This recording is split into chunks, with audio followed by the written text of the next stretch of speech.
if we had an herbal-based product which was manufactured in the USA, in order to qualify for NAFTA, does each ingredient have to be of US 60% origin?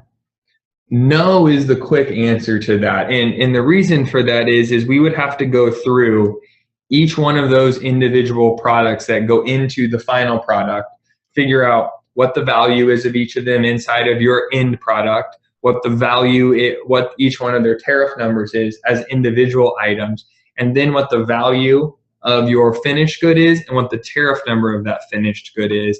And then we could ascertain and make that determination. If you send that to us, both of our emails are up on the screen right now.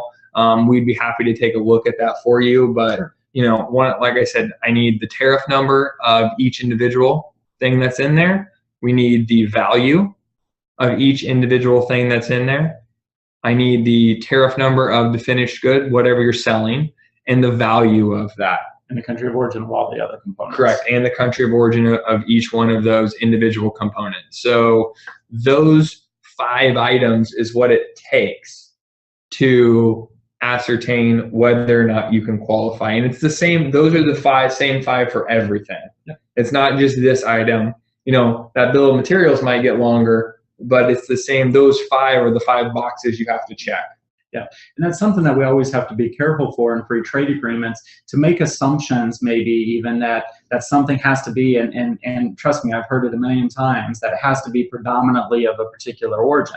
When we look at that final product and the tariff number of the final product, we're going to go to those general notes that Adam had described initially, and we're going to find that tariff number in there, and it's going to tell us what rules we actually have to apply. It's going to tell me that I just need a tariff shift, maybe, or it's going to tell me that I need a tariff shift from particular categories, or else it doesn't qualify at all.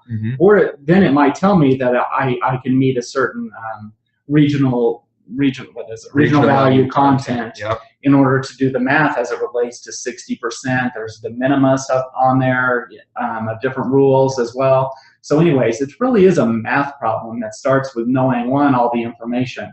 But once we have that, we're going to take that final ingredient, say for Cindy here, we're going to take that final product tariff number, and it's going to tell me the rules for all the other ingredients inside of it.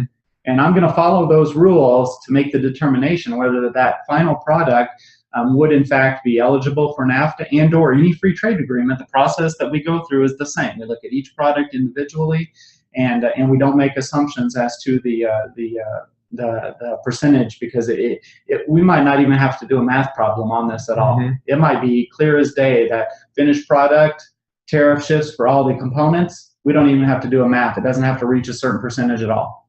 So anyways, I just want to throw that out there, that those rules are differently.